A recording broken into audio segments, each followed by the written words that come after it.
Once again, we have Kristen Bernhard with Governor Deal's office, who's going to talk to us a little bit about what's on the agenda. We've got a budget that's going to be unveiled next week and the State of the State address from Governor Deal's office. So we're hoping you can give us just a few tidbits of information. If not, at least tell us how the initiatives are going currently that Governor Deal and the Governor's office have been involved in. Kristen? Thank you, Diane. Thanks to the partnership, as always, for hosting this. Usually by this point in the day, everyone's getting a little acronym weary, so I promise I'll try and avoid that as much as possible and hopefully keep things easy to understand and give you a brief overview of kind of where our office is and some of the key education initiatives happening across the state. Since Governor Deal took office, he's really focused on 5 key strategies to improve education. These are part of our state strategic plan. The 5 areas that we've made a priority are increasing the percentage of third graders reading at grade level by the completion of 3rd grade, which I'm sure, as many of you know, is a critical benchmark for lifelong success and learning past the elementary years. Second area we've really been interested in is focusing on teacher proficiency and student achievement in the STEM fields. Science, technology, engineering, and mathematics are where we know the jobs of the future are, and we need to make sure that our future workforce is prepared to take on those roles. The third area, which you've already heard a little bit about today as well, is increasing teacher and school leader effectiveness. And Race to the Top has really been a huge opportunity for us to accelerate reforms in those areas. The fourth area is looking at promoting public school accountability and flexibility, both through charter school options as well as giving local public schools greater flexibility over the dollars they have to spend. And then the fifth area, which Josephine already provided a great summary on, is what we call Complete College Georgia, which is the initiatives we have to increase the percentage of Georgians who hold a post-secondary credential. So I want to give you a few highlights that what kind of has happened in the past year, what do we see going forward in each of those 5 big bucket areas, and save plenty of time at the end for questions, as I know that's usually the part that you all enjoy the most. As Steve said, you'll get to watch me tap dance. So the first big bucket area is we look at 3rd grade level reading and what is the state working on in that area. And of course, Georgia's biggest legacy is our existing 20-year investment in public pre-K. This has been a really big year for pre-K. Not only did it celebrate its 20th anniversary, this past year we released the first in the longitudinal study on Georgia's pre-K effectiveness, which showed that in every area of educational, social, and emotional development, students in Georgia pre-K experienced greater gains than their peers who were not in pre-K programs. If you want to talk about the importance and the value of early education, this study will be a great benefit to us in that area. Additionally, just in the past week, the Education Commission of the States released their nationwide report on pre-K funding, and Georgia was a top 10 state for the greatest overall dollar increase in pre-K spending. I think that those are both great indicators for the foundation that we're giving our youngest learners, prepare them for lifelong success. You may have also heard that Georgia was named a winner in the Race to the Top Early Learning Challenge just this past month. The state is projected to receive $50 million to implement our early learning plan over the next 4 years. And now this plan was actually created over the past 3 years with input from hundreds of stakeholders all around the state. And it touches on several areas, but really, again, building on our existing foundation. Georgia has made early learning a priority, and what can we do to accelerate the good work we have already happening in those areas?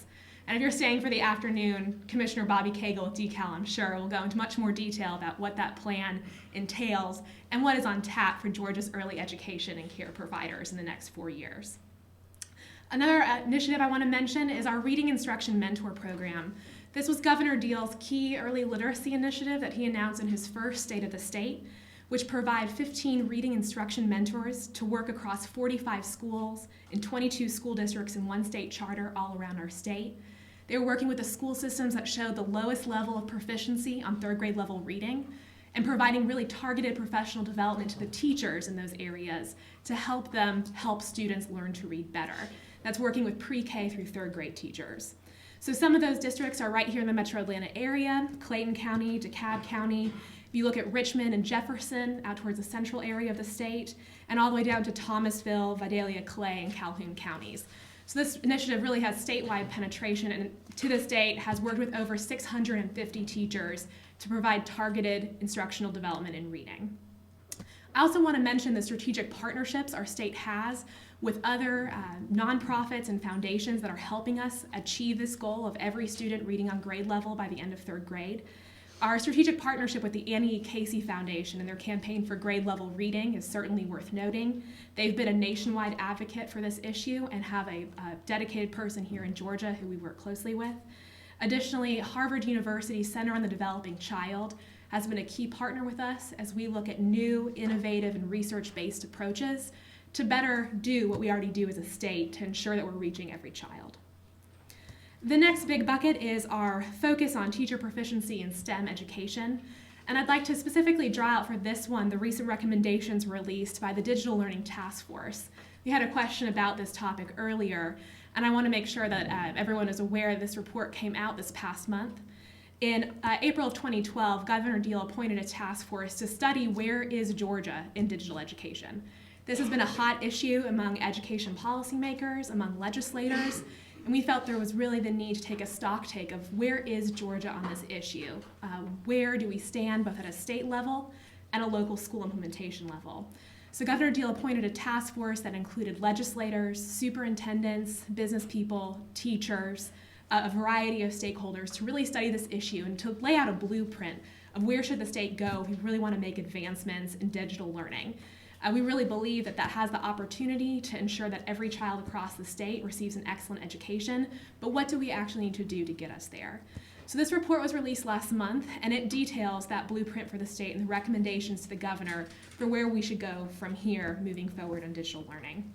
The recommendations of the task force centered across three main areas: building infrastructure, building out digital content and digital courses, and also looking at blended and competency-based learning. So as you can see, there's both structural and curriculum changes and resources available and coming based on the recommendations of that report. Another one, big bucket, is that increase in teacher and school leader effectiveness. And I know that Dana already presented an overview of the comprehensive teacher evaluation reform the General Assembly passed last year. We were excited to see that the Senate passed this bill unanimously last year, really calling for this single statewide teacher and leader evaluation system. This, of course, had already been piloted by about 50% of teachers in the state, beginning with the 26 Race to the Top school districts. So we have lots of great data and implementation feedback from those early systems, and now all school systems will be on board by the 2014-2015 school year. The biggest change, in addition to there being a single statewide system, is, as Dana mentioned, that 50% of a teacher's evaluation score is based on student growth. I think it's important, of course, to draw out the distinction that this is not an absolute bar of student achievement. This is growth. This is not what percentage of students met expectations on a standardized test. It's how much did they grow while they were in your classroom or in your school over the past year. I think that's a very important distinction to note when we talk about this issue.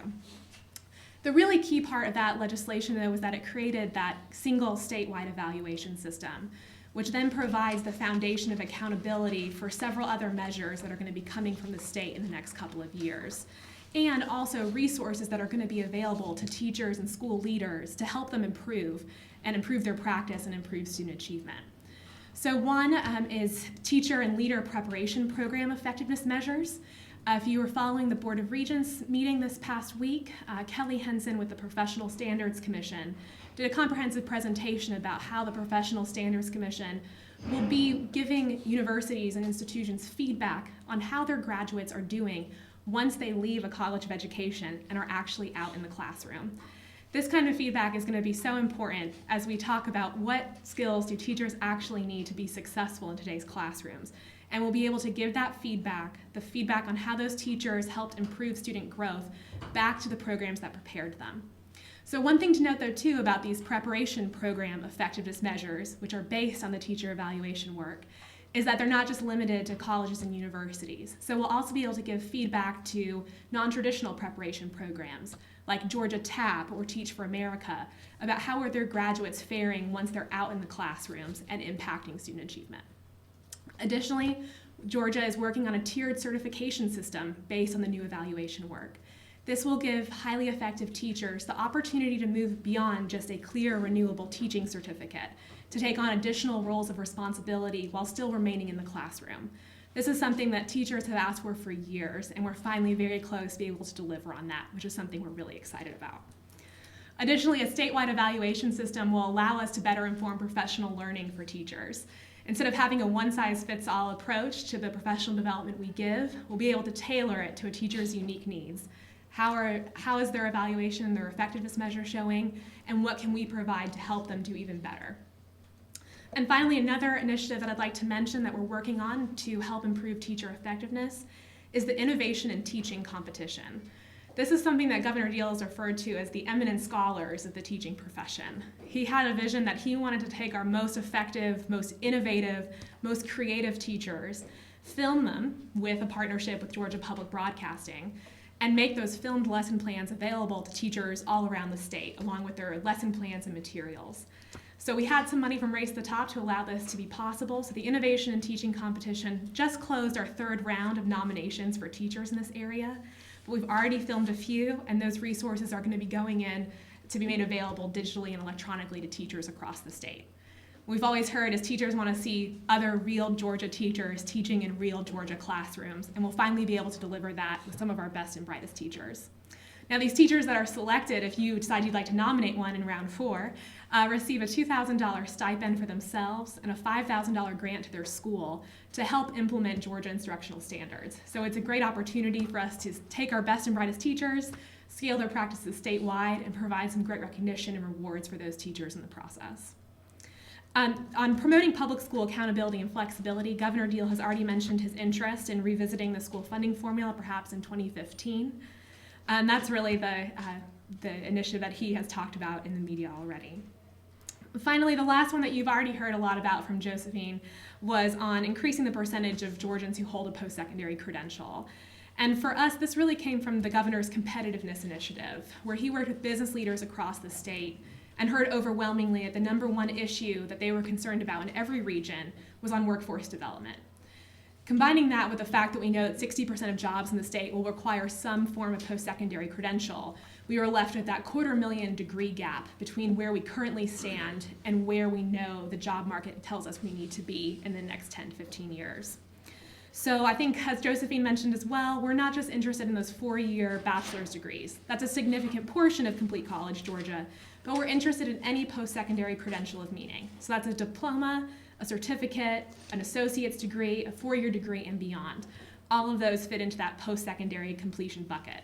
So when we talk about Complete College Georgia, it's not just college 4-year residential students like many of us were. It's that complete spectrum of post-secondary attainment. So as Josephine mentioned, one of the areas we're working on or continuing to build out is our articulation agreements, which are what allow a student to take an intro-level course at a technical college and transfer that credit seamlessly into a university system institution, or in some cases into a private institution. Our private colleges have been a great partner at this work, and giving students those options allows them not to have to repeat courses, not to have to pay more to get to that credential they need. Additionally, the REACH Scholarship, which launched in 2012, is expanding its reach across school systems in the state. REACH is a unique scholarship opportunity that identifies students at the middle school level. These are students who are first-generation college goers, who may not have that 3.0 that would make them eligible for HOPE or have evidence that they're in that way, but have that opportunity that someone has seen in them that they could be college material, they just need a little push. So at the middle school level, they're identified, and they're promised that if they finish high school, they'll be provided $2,500 a year scholarship at any HOPE-eligible institution in the state. Now, that is a very generous award, but most of our universities and most of our private colleges have doubled or even tripled that. So now you've taken a first-generation college student who may only be in 7th or 8th grade at the time and told them that college is an opportunity, it is possible for them. They're provided with a mentor, and they sign a contract to keep those grades up so that they're eligible to receive that scholarship. So REACH is a critical financial aid component of our Complete College Georgia strategy.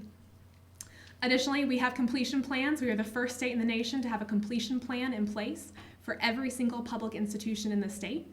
That's something we're very proud of, and if you read through the plans, a couple hundred pages long, so I don't know if you're going to want to read all of them, you'll see that they really took differing strategies depending on what their unique institutional mission is and where they're really hoping to achieve those greater completion rates. We've been very pleased with the work that's been happening in that field.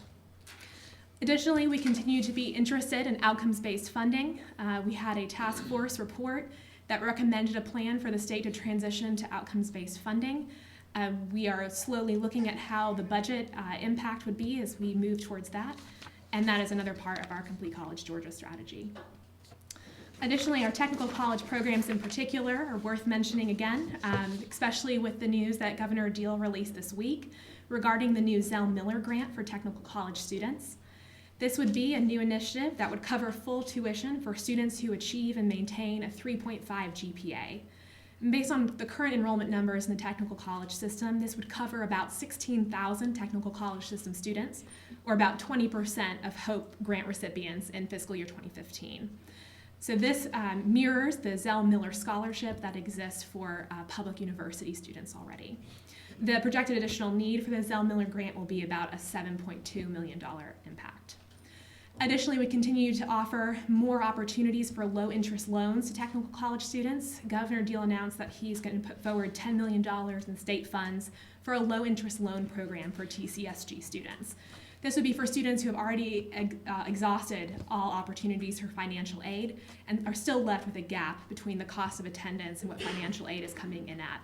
This will be an alternative to higher interest private loans that might already exist. And finally, last year we unveiled the Strategic Industries Workforce Development Grant.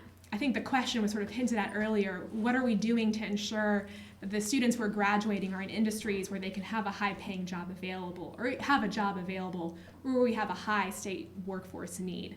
So last year we announced these grants, which provide up to $1,000 additional dollars above and beyond the HOPE grant to students who are getting their degrees in early childhood education and care, practical nursing, and commercial truck driving. We think this is the best way to move forward to ensure that additional HOPE monies that are expended are really in line with where we know the workforce need exists in our state. So that is a very quick overview of our top 5 strategic initiatives in education in the state across the P20 continuum. And I'd be happy to open up to questions to anyone in the audience. Yeah. I cover Fulton County school system, and every year with their education, their legislative priorities, one of the first things is more local control over local schools. Sure. What in your strategic plan provides more local control? Because everything, it seems, is very top generated. What are you giving back to the schools for them to design programs that fit their students best, because they obviously know their students best? Sure. Well, right now the state, of course, offers 2 options for school systems to take more local control, the charter system and the IE squared option, which, of course, Fulton County Schools is a charter system. What I didn't mention is in Governor Deal's first 2 budgets, he increased the number of categorical grants that go through QBE, rolled items back into the QBE funding formula rather than dictating how those dollars have to be spent from the state level. And that's one of the primary areas that we've given local districts more control over, that is through the funding formula changes. No other questions? Gosh. Yes, Maureen. You know, I'm curious about the embrace of digital learning, since when you look at the national research, it is mixed is a generous word for it. In Sure. Colorado, moved in a big way, took its students who were compared to lifelong students, and the kids who took the digital courses fared far worse in math. It's curious to me, because the legislature seems to embrace anything shiny and new, but it just seems like this is still really in the formation stages. I mean, there's lots of re-examinations, even at the college level, of online learning. It just seems like we're going into it at the time everybody else is taking a step back. So I'm just curious about, you know, the amount of research that the state of Georgia and the governor looks at before we take up the banner. Well, I think that was exactly our approach with forming a task force. Rather than jumping straightforward into this with some legislation, it was, let's put a group of experts on this issue and have them study it in depth. Many of the nonprofit partners here in this room supported that work and helped provide us with the experts nationally on this issue. And I think digital learning, again, is also bigger than just digital courses. This is not every child taking an online course. This is as much, sure, although this task force took it as much to be about infrastructure and ensuring that every student can connect to high-speed internet in their classroom as it is about ensuring that every child can have access to an online course. I think, you know, you could even say that's an opportunity for us to give local control. Digital learning might not work for every child, but we also hear from a number of parents whose child is really succeeding in the Georgia virtual school and, you know, wouldn't have been able to be successful in a traditional classroom, and it's the best option for them. So I think that's our interest in it, was a task force approach, giving us the opportunity to truly study the issue, to be informed by experts, and to set a reasonable game plan going forward, and as well as looking at the issue as bigger than just online courses or a standalone component, with, of course, the respect that every child is going to have different needs in terms of what gives them the most successful education. Kristen, do you anticipate that the digital learning task force might be continued in the same manner that we have not seen the Juvenile Justice Council complete 3 consecutive years of work with 4 more to come? That's not actually something that we have talked about specifically in terms of keeping the task force alive as it stands now. However, in the report is the interest in creating sort of a sustainable communications plan about digital learning. So that might be something we consider. It's honestly not something we've talked about, though. Yeah. The opponents of Common Core in the legislature have said that they're going to continue to fight this session, and they have enlisted some allies, I guess. Mm-hmm. And I kind of want you to give me some perspective on the governor's view on that. I mean, these are people that have generally been supportive of his other initiatives. Is this something he's going to go to the bat for, or? Sure. I think our hope is that we were very specific when we instructed the State Board of Education several months ago to conduct a comprehensive review of current Georgia educational standards. We asked them, we had heard from constituents across the state that they wanted to be able to give their feedback on this issue and wanted to have it considered. So Governor Deal wrote a letter to the State Board and asked them to conduct this comprehensive review of the standards and reconsider some portions of the standards, optional appendices that we had heard about that many people had issues with. The State Board will be working on this, I believe, over the next upcoming months, and hopefully the constituents across the state will feel that they have the opportunity to be heard on this issue and know the State Board is working with them on it. I mean, I think there's a follow-up, maybe? I'll give you a follow-up. well, I was going to say that that hasn't satisfied these legislators yet. Mm-hmm. I mean, they're looking to take legislative action. I don't know that they have the votes for it, but it could be a messy issue in election year for the governor. Sure. I think the legislature had conducted listening sessions across the state over the off months and heard from teachers, from superintendents, and from constituents on the issue as well. And I think they're taking a look at the issue and deciding how they want to proceed. We hope that the State Board is going to work with them as they're part of the constituents in this group as well. And we think in their review of the standards, they'll take into account the voices that the legislature heard as well as their own individual opinions on how to move forward. Maureen? As the governor's education advisor, though, what would you say to the state if, in fact, we abandon Common Core, which is already being implemented statewide? We've been several years into it. I mean, what is your sense of how dangerous it is to, I guess, get into this sort of bizarre movement that is almost grounded in fiction? I mean, when you look at there are some good things, there are some bad things about Common Core, I think, that you can look at in terms of what's being taught. But the stuff that the folks in Georgia are objecting to is kind of, fairy tale stuff. It's not actually real. So I'm just wondering, do you feel like we are in danger, and what is your position on this as the education advisor? Well, I'm speaking on behalf of the governor today, so I'm not going to get in depth on that. I think our intent is, though, is we want to take into account all potentially unintended consequences in this situation. We don't want to make a rash decision that has us second guessing ourselves down the line, and so that's the approach that the governor is taking and how he reviews the Common Core issue. What's rash about Common Core? I'm trying to get here when Georgia was on the forefront of it. Right. If we were to make a decision to do something else, I think that we don't want any unintended consequences from however we move in this decision. We want to make sure we understand exactly where we are and what potential fallout would be. And I'm not sure, just kind of following up on that, I'm not sure this is your place here, or if I need to wait for Dr. Barge, but the park assessments, we decided to bail out of park assessments several months ago, and I haven't heard what we are doing. I hear a whole lot of exactly what you're saying. Sure. We're looking at it, we're outsourcing, Right. We're doing all this, but I haven't heard what if, school systems are looking at how do we assess without park? Sure. What's the, Sure. it's been several Dr. months. Barge will definitely be able to give you a more in-depth answer on that one because assessment does lie within his department. I think one thing you'll hear from him overwhelmingly, though, is that we're not going to be backing away from rigor in our assessments. This is not going to be But there was no rigor in CRCT. CRCT. Right, this is not going to be CRCT 2.0. And everything from how the assessments are delivered, looking at, of course, the same things that Park would have offered us, open-ended questions, constructed response, that really give us a more full idea of what students are learning. But we are doing CRCT this year? Yes, yes. Not rigorous though, so what data are you going to draw from CRCTs? So CRCTs continue to be our assessment plan in Georgia, and Dr. Barge can give you more information about what he plans to do with cut scores on that. Okay. Anything else? One more? Let's see, the governor got a candidate for superintendent. We're not commenting on that. I'll let you ask him that one. Maureen, sorry, one more, I guess. But I'm just curious if you think the friction between the governor and the school chief, which we've seen in the past, and basically brought DOE to state of paralysis. It just seems like this is a pivotal year to have the governor and the school superintendent. And of course, DOE's position would be that the governor had marginalized Dr. Barge and the DOE. And it just seems like that is counterproductive to all the wonderful goals you just laid out in front of us. Sure. Well, I think that quality counts report that you referenced earlier continued to give us the only A in the country on transitions and alignments across the P20 curriculum. So obviously, national outside experts haven't seen any difference in how Georgia is operating. Of course, they did give us great marks in our K through 12 achievement, which I think would be the most, I'll let you ask Dr. Barge about that one too. Great. Thank you all so much.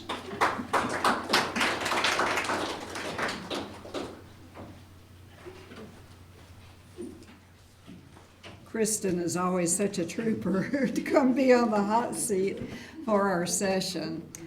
If you're a follower of the top 10 issues to watch, have been over our 9 editions up to this point. This is our 10th edition. You know that school funding, education funding has also been one of those top 10 issues. And I honestly think this is probably the first year that we have not had it as one of those top 10. But that is not to imply that it is not an important issue. I think as we talk about assessments, about teacher preparation, early learning, completing college, that the funding issues really weave throughout. And certainly as Dana focused on pulling all the pieces together, fitting all the puzzle pieces together, funding is absolutely critical. This year we have Claire Suggs, who is the Senior Education Policy Analyst for the Georgia Budget and Policy Institute, who's going to talk to you a little bit about what our schools are facing, what can be done, some of the challenges, hopefully give us a lot of insight. Good morning. Both Dana and Diane have given me this wonderful setup. You all have certainly heard this morning, there really have been a lot of very promising policy developments, and certainly a lot of really promising initiatives as well that are being rolled out. And as they have said, funding is an issue. Whether we're going to realize the potential of these policy changes and of these new programmatic initiatives depends in no small part on having adequate resources. And so that's what I'm going to talk a bit about today. Before I kind of launch into my presentation, I wanted to provide you with a little bit of information about the Georgia Budget and Policy Institute in case you're not familiar with who we are.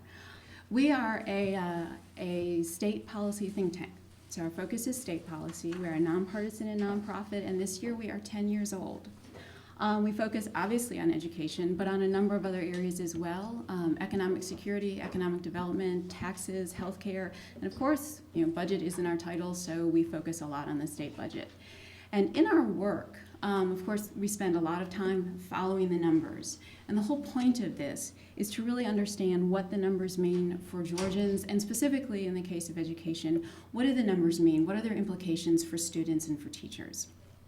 So that's kind of a little bit about who we are in case you're not familiar with us. I wanted to talk first, or begin my presentation with talking about kind of the where the state budget is right now for fiscal year 2014, for the current fiscal year. And then talk about where education fits within that larger budget. And as I think you all know, revenues are going up for the current fiscal year. I mean, this is very promising. This is a hopeful development. Revenues are up about $500 million over last year. Again, we hope this trend continues, and it looks like it will. The challenge here, however, for the current fiscal year is that the state budget went up by about $700 million. So for the current fiscal year, we're actually still in a hole. Now, what's behind this? Well, it's really population growth and inflation. As you can see, the single largest driver of the growth in the state budget for the current year is actually K-12 and or enrollment growth in K-12 in the university system.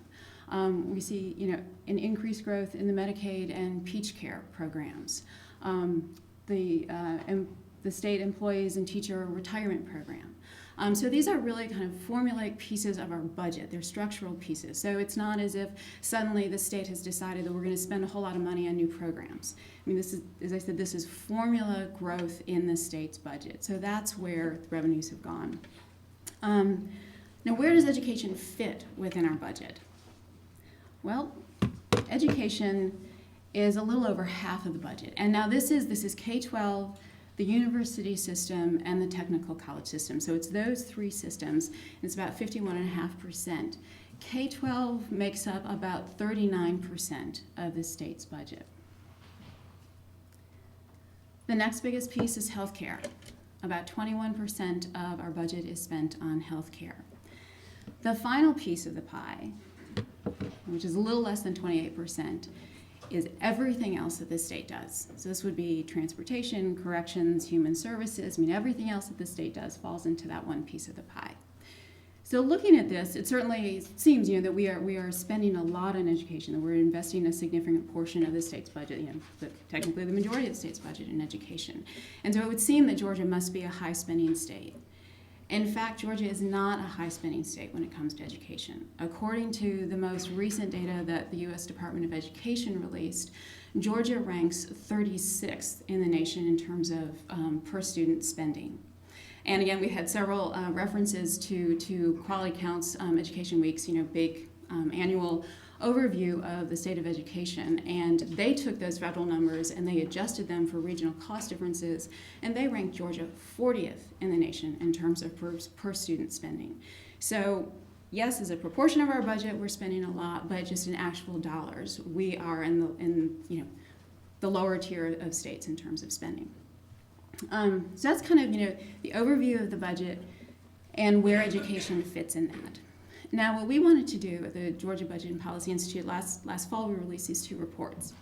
And we wanted to understand what has happened with education funding, and this is both state funding and local funding in recent years. And specifically, we wanted to see what the decline had been. There's a lot of anecdotal report of that. We knew what was happening with the QBE, and we really wanted to dive into that. So we released the Schoolhouse Squeeze, which traced those numbers. And then we wanted to understand, well, so what is the impact in classrooms? And our second report, Cutting Class to Make Ends Meet, focuses on that. And with both of these, we were trying to respond to a gap in information. There was a lot of information available, but it was very piecemeal and it was anecdotal. And so there really hadn't been anyone who had captured what had happened over time and at the state level and what was happening in individual districts. It was really hard to gather that information for parents to know, so what has changed in my district and why are my class sizes getting bigger? So we wanted to respond to that gap. And so turning now to the first report, to Schoolhouse Squeeze, what we found in terms of state funding was that state funding per student has declined by 15.3% on average across the state. And this is in inflation-adjusted dollars since 2002. Many of our districts, of course, though, have seen significantly greater declines in state funding. We had 44 districts that have had declines of 25% or more. I mean, they've lost a quarter of their state funding. In fact, many of them were over 30%. So this is a significant loss of funding. And as I think, Dana has already alluded to, at the same time that state funding was shrinking, the number of students who are low income was growing rapidly. It increased from 45% to 60%. And as has already been discussed, these students can be very successful in the classroom. Most of the time, though, they're going to need some extra help along the way. I mean, they're going to require extra resources. So our students are coming into the classroom, more of our students are coming into the classroom with greater needs, but the resources to meet those needs are going away. Now, one of the implications of this is that there's been a shift in the responsibility for funding K-12 education. In 2002, state funding covered about 56% of the total cost of educating Georgia's students. In 2012, that had shrunk to about 49%. So we see a growing reliance on local dollars and on federal dollars.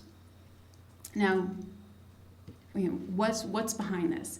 I'm guessing that all of you are intimately familiar with the QBE, the funding formula for K-12 schools. And that you are aware that the funding formula has not been fully funded since 2002. That was the last year that the General Assembly provided the full amount of funding that the QBE called for. The current year, for fiscal year 2014, the QBE has been underfunded by $1 billion.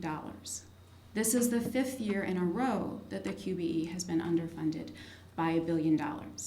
So if we go all the way back to 2003 when they began instituting the austerity cuts, the cumulative total that the QBE has been underfunded is $7.6 billion.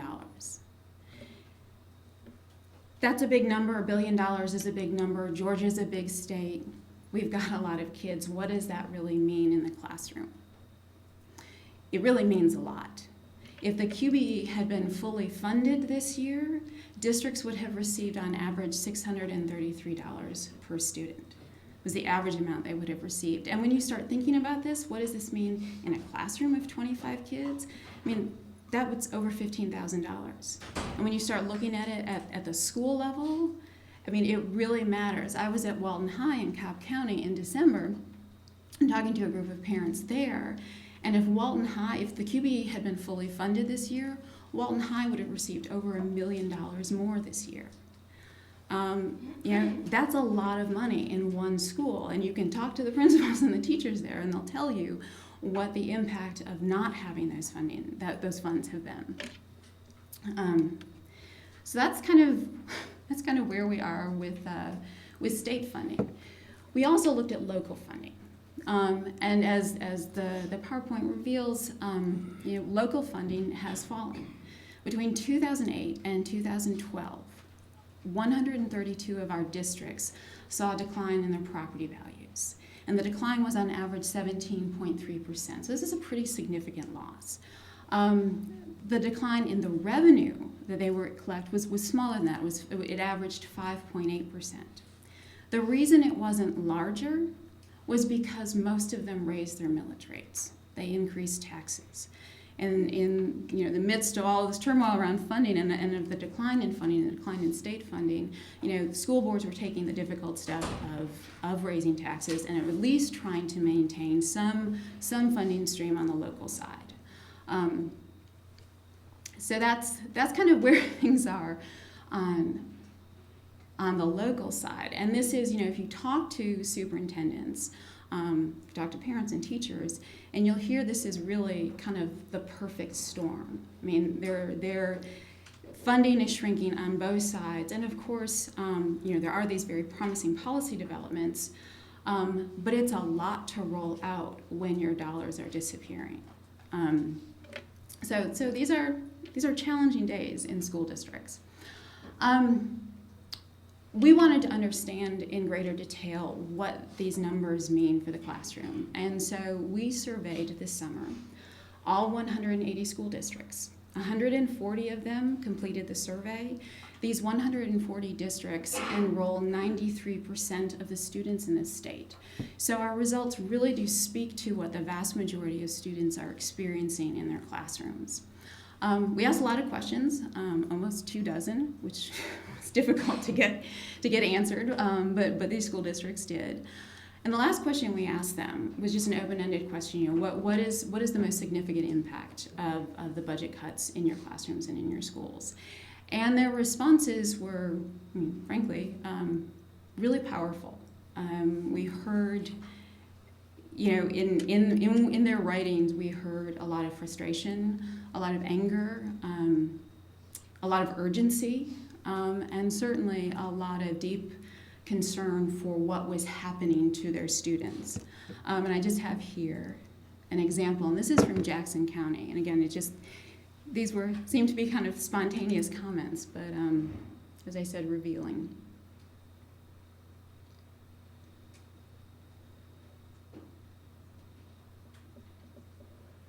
And that was a consistent theme, this concern, what is this going to mean for our students, and what does this mean for the quality of education that we can provide for them? Now, shifting to the survey results themselves, 71% of the districts that responded to our survey told us that they had cut the school year. It is no longer normal in Georgia to go to school for a full 180 days. And one of the ironies of this is, there's a lot of research that's emerging around the value of extended learning time. And in fact, one of the common traits that high-performing charter schools have is they extend learning time. They extend the school day, they extend the school year. I mean, they're providing more time for kids, and this is particularly important if you're a struggling student, more time to learn. We're cutting time that kids have to learn in Georgia. 95% of the school districts have increased class size.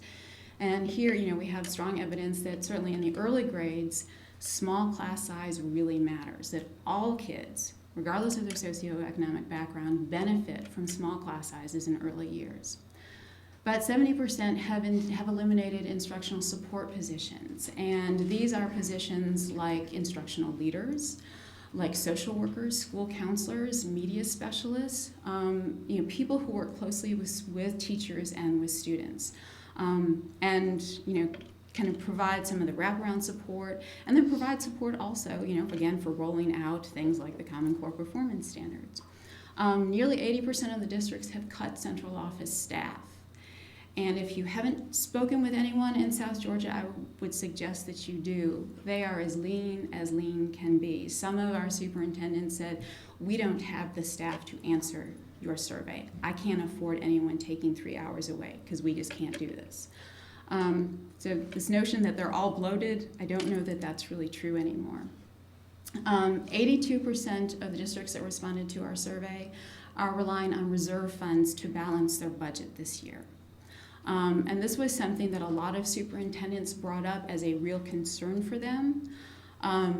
Over the past 3 years, at least 70% of all of the districts in our survey told us that they were relying on reserve funds. And I had one superintendent tell me, he's like, we haven't hit the bottom yet because I haven't eliminated my reserve funds. We're going to hit the bottom in about 2 years. So this is an issue that I don't think has really risen to the surface yet, but it is certainly something that superintendents and school boards are very, very worried about. What happens when they don't have those reserve funds that they can turn to? We're also seeing that we're eliminating programs for students. 38% of the districts told us that they were scaling back programs for struggling students. So our achievement expectations are going up every year, but for the kids who are struggling the most, we're reducing the supports that are in place for them. 42% of the districts told us that they were reducing or eliminating art and music programs. 62% told us that they were eliminating some of their elective courses. And then, when it comes to extracurriculars, a quarter of them are eliminating or reducing their non-athletic extracurricular programs. So these budget cuts, they are deep and they are affecting what is happening in classrooms around the state. We think that's a problem. And would certainly, where we are very hopeful, when we have heard the governor's comments, that he wants to look at the funding formula. The funding formula is almost 30 years old. We want it to be updated, like I think probably everyone else in education wants it to be updated, so that it really aligns with what we know about best educational practice and with our student needs today. And what we hope with that is that that there really is a full costing out study, rather than simply taking the available revenues and kind of moving things around, but to really understand what it's going to cost to get all of Georgia's students recognizing that, again, 60% of our kids are from low-income families. What is it going to take to get all of these students to the high levels that we need? There's been the discussion about Complete College Georgia and the changing workforce needs. We have to make sure that all of our students have the opportunities, to be competitive for those jobs. And then, we want to make sure that the tax policies actually reflect a new funding formula, what a new funding formula might require. So that is my overview of our two reports. And if you all have any questions, I would be more than happy to take them. Yes? Yes. Okay, I was just looking at the report on just a quick question. The question that asks how much did the district spend on professional development, that's from the general fund, right? We asked what they spent in total on professional development. So that may include Title I funds? That would, include whatever they spent on professional development. And we did see that there was a decline in spending on professional development, which again, as we're rolling out the Common Core, is a concern. Are teachers in fact getting the support and technical assistance that they need to incorporate the new curriculum, to develop the new curriculum, and then to really kind of develop the new instructional strategies. There's a lot of discussion about inquiry-based instruction and teachers acting more as a guide as students kind of generate their own knowledge rather than that kind of, as I think probably many of us were taught, someone standing in the front of the classroom, just lecturing.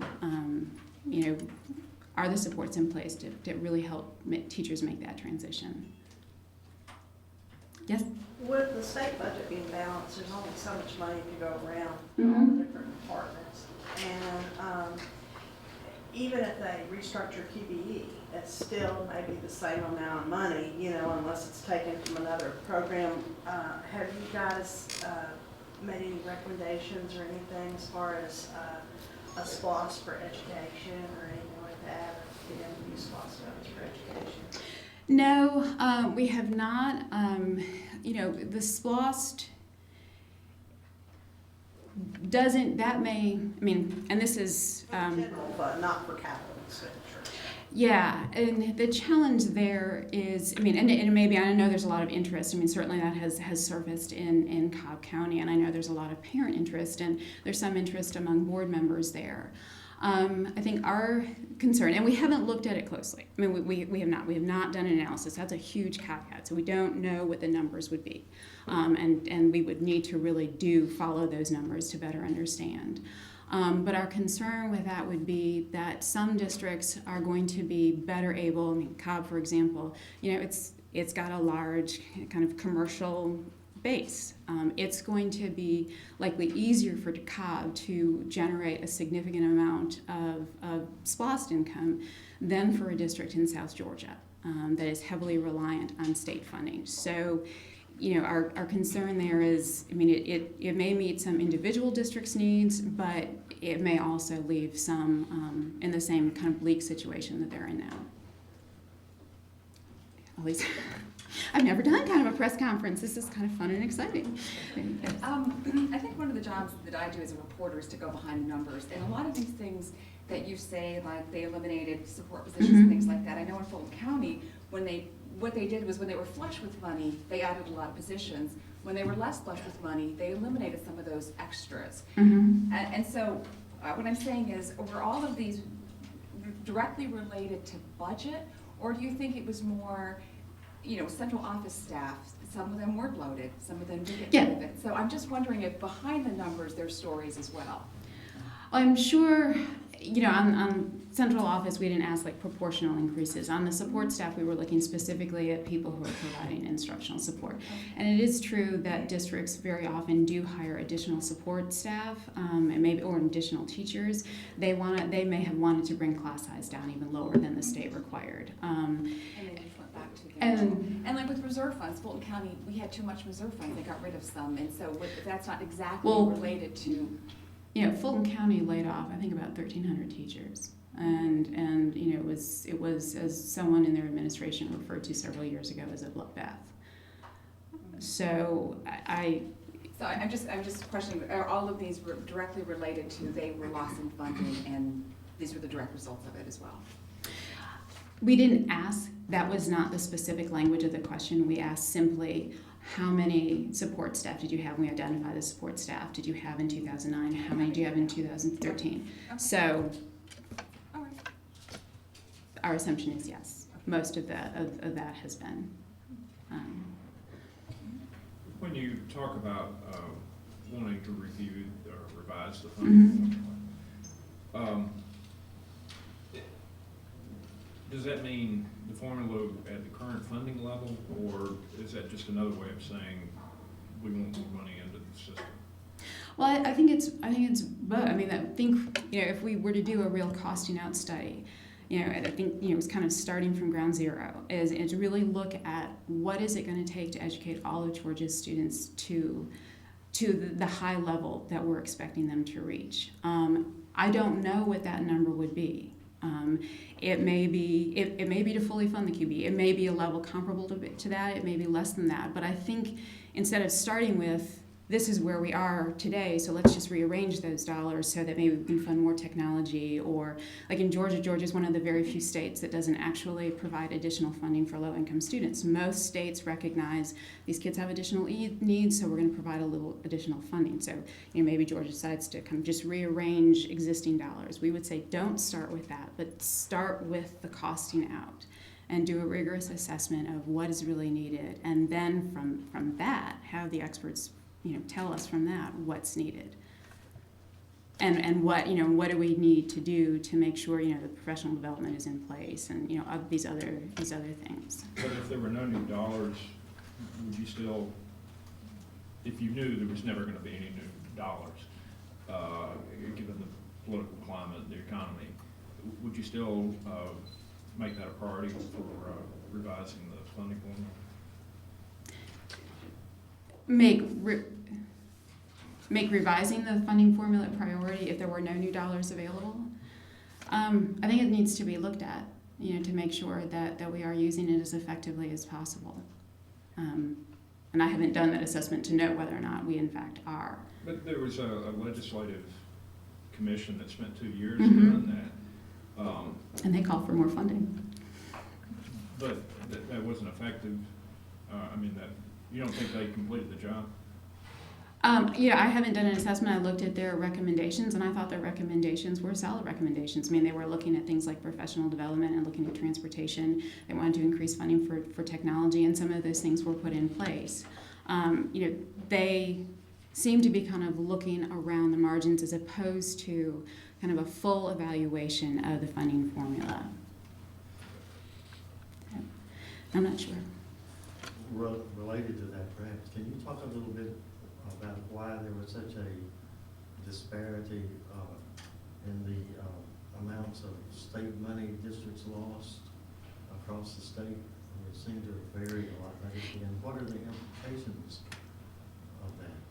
Well, some districts, you know, are very heavily dependent on state dollars. So when you start cutting state dollars and you're cutting them kind of equally across districts, you know, if you know you're taking away 5% from a district that is heavily dependent on state dollars is going to be proportionally larger than in a district that's less dependent on it. So that was certainly one factor. But it's, I mean, that was the largest driver. But it didn't seem to be 5% everywhere. It seemed to be different percents for different districts. Yeah, I mean, that's, you know, they just kind of made, here is the austerity cut, and they applied it equally across districts, but it was a different proportion of each district's allotment, if that makes sense. Yes? So in an email for the committee, the governor produced the governor's finance committee. You know, they were charged, I was at the open meeting, and they were charged with, I don't want you to tell me, Governor Perdue said, the price of educating each child in Georgia to excellence. So they had, I think, 105 meetings. And in 4 years, and disappeared. I mean, in fact, you know, the word was that their findings would have caused the Georgia budget to go up 1.5 billion per year, excuse me. So I'm just And that was 4 years of work. To answer the question that you posed earlier, what will it take to educate children to excellence, no matter where they start? I'm just wondering if anybody's really willing to take on that issue, because that committee met in earnest, and they all, I don't think I was on that committee here, but it just faded away quietly after they came out with IE squared, more flexibility, and that was it. They also came out with what would a typical elementary school cost. And we reviewed that. I'm Tim County with PAID, the Professional Association of Georgia Educators. We reviewed the elementary school funding formula they had, and it looked pretty solid, really. The context of this work, of this commission, however, was done at a time when I think there were about 50 or 60 school systems in court suing the state for inadequate funding. And we got word that the kibosh was put on this report and its findings because the governor's lawyers said, you're proving their case. Make this thing go away. So my point would be, I think we know what it would cost. I mean, this committee spent 4 years, but there's no political will to do that, I guess, is the bottom line. And I don't see, and that was in a better economic climate, quite frankly. So I just don't see any hope for this. So, I'm sorry, Brenda. How do you deal with that? I think that might be changing. I mean, I think you're right. There hasn't been political will, and there certainly hasn't been any political price for having cut funding for public schools. I mean, you know, we're 12 years into it, and I don't think anyone has lost their seat because people are angry about what's happened. But I think we may be at a tipping point. I mean, I've been invited to schools. I mean, I'm not going out myself and knocking on the door. I have been invited to a number of schools around Metro Atlanta and other places by parent groups. I spent a lot of time actually in Cobb County, and parents are walking into classrooms and they are seeing their kids literally kind of squished into seats. You know, classrooms are only designed to hold a certain number of seats, and we're putting more seats into those classrooms than they're really supposed to hold. And so I think the cuts have gotten to a point where they're really starting to be obvious. You know, we're cutting programs. If you talk to principals, and principals will tell you, okay, maybe we haven't cut that program at the district level, but I had to cut 4 programs this year, and my parents are mad. So I think there may be a window here in which, you know, as I said, as parents and community members are seeing in very tangible ways, you know, when they're eliminating elective courses, when we're rolling back to, you know, you don't have art all year round. You have art in the fall because we can't afford to have all of our art teachers, so we cut the number of our art. This happened in a district not too far from me. They cut the number of art teachers in half, so that art teachers are in half the schools in the fall, and the music teachers are in the other half of the schools, and then they switch. And so again, as parents are seeing that, they're starting to get angry, and I know, you know, that there are several organizations, grassroots organizations that have formed. These are parents and teachers who on their own are forming, and they are trying to organize and are organizing and are engaging their legislators. So I think it will be interesting to see what happens. You know, and I think also, you know, we've been lucky so far. I shouldn't say lucky. Student achievement has gone up, and I think that really reflects, you know, teachers and school leaders are working tremendously hard to be as effective as they can. And at some point, you know, and so we're seeing the results of that. At some point, though, we're gonna hit a tipping point. And I think if we don't maintain that trajectory, we're gonna pay a price. I mean, we're making gains, but we're still far below or far behind, you know, most other states, and you know, states like Massachusetts that have, you know, historically made significant investments, and align those investments with effective policy. We have effective policy, not necessarily great funding. You think that there's this window that might be open. What you're hearing from these grassroots parents organizations is that before they felt that the economy was bad for everybody, so maybe it was okay that we cut. And now they're realizing that things are better and that that the schools should reflect that. I think that's partly it. I mean, I definitely get a question a lot of like, wait, we keep hearing over and over that revenues are going up, so why are things still being cut in my school? So there is that disconnect that they're struggling with and trying to make sense of. But I think, again, walking into classrooms and, children physically being squeezed. And, again, like at Walton High, they've eliminated 21 teachers in the last 4 years. And, they have these writing intensive upper level English classes, and class size for that ballooned from 21 to 28. And so parents are seeing very tangibly what the effect of the cuts have been. And I think that is the driver more than anything else. I just have, my question is, Fulton County just did a pencil survey and looked at schools and the cost per students, and what we found, there was no correlation between amount of money spent per student and achievement. I mean, if that were the case in Atlanta City Schools, would be the highest performing district in the state. So at what point are we going to get away from the dollars equals achievement? Because it really doesn't, the statistics don't bear that out. Well, the research actually, if you don't change anything, if you have an ineffective practice and you just keep throwing money on ineffective practice, you're not going to see anything. It's when you align adequate resources with effective policies and practices. And if there is in Fulton County a wide disparity between achievement between schools, and they're getting, I would But look our at... highest performing schools are the lowest per pupil. So it's kind of the opposite. The schools. Well, I would say, So is that? then what is happening in those schools that needs to be replicated throughout the district? So what you're saying is not necessarily money does not equal achievement. No, there is not. There is no research that says, if you just add more money, you're suddenly going to improve student outcomes. You have to you have to have adequate resources, but they have to be used effectively. And that's what I think we've been hearing this morning, that state leaders and district leaders are really trying to make sure that those practices are in place. It's uneven, it takes time. But you're not going to get to excellence by cutting and cutting and cutting. You need to have adequate resources, and then you have to spend them effectively. There's no question that there are two parts to that equation. So, and I don't know, am I out of time? Okay. Yes. I just want to make a suggestion to the point about student spending. I'd love to see you all analyze. I saw a forensic audit of New York City schools a few years ago, and what we saw was that, in fact, the spending for the average student in New York City schools had stayed about the same.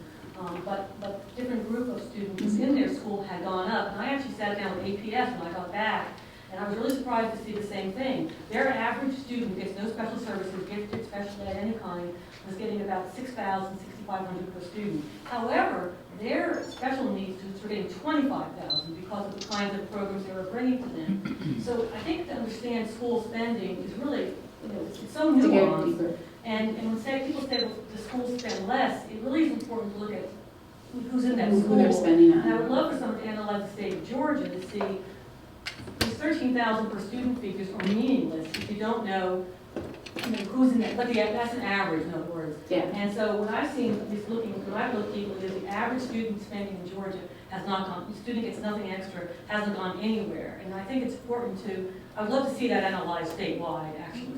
It's not at the district level. It'd be great to see it at the state level. We are planning our work plan for 2014. I will take that back to my boss. Thank you.